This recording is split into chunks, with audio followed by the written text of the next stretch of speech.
So let's break down the central thesis of the book. Fehrman argues that Lewis and Clark's success was less about the captains themselves and more about the diverse array of people who contributed to the expedition. Right. And it's wild to think that we often think of them as the lone heroes of this epic journey, but it was a whole community, literally. Exactly. For instance, he highlights John Ordway, a working-class soldier who fought against grizzlies and actually towed the captain's heavy barge. I mean, can you imagine doing that? I can barely carry my groceries.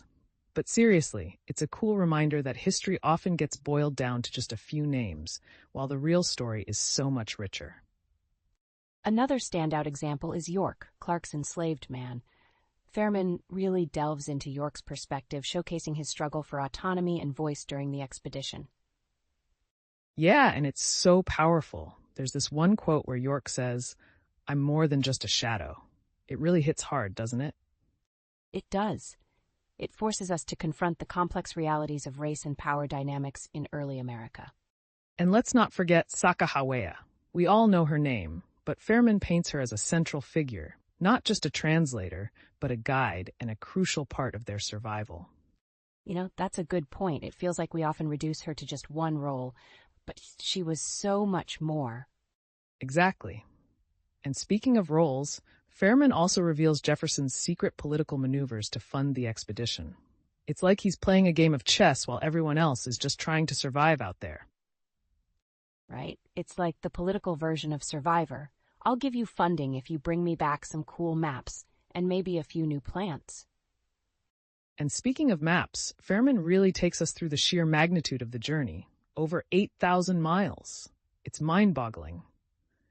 And every mile was filled with danger. Rattlesnakes, rabid wolves, and even Spanish cavalry in pursuit.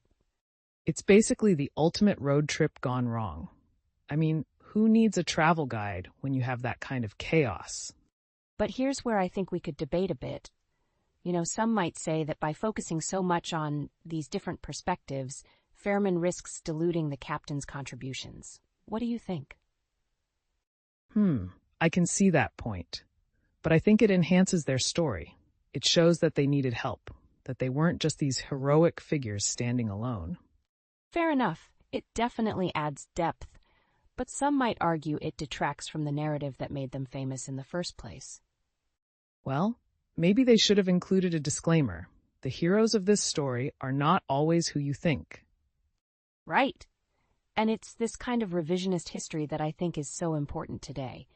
It reminds us that history is rarely black and white.